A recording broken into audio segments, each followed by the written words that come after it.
4-wire SJOOW cord would be suitable for replacing the cord feeding the motor for the fountain. This type of cord is designed for outdoor use and is resistant to moisture, sunlight, and extreme temperatures. It is commonly used for powering outdoor appliances and equipment, including pumps and fountains.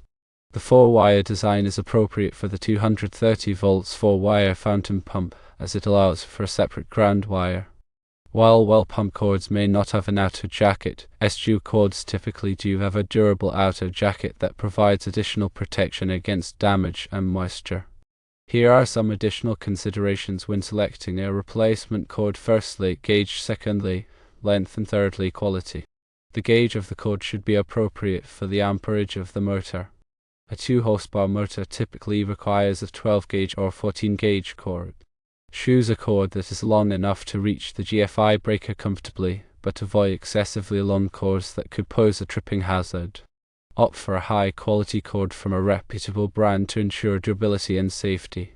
It is essential to ensure that the cord is properly connected to the motor and the GFI breaker, following the manufacturer's instructions.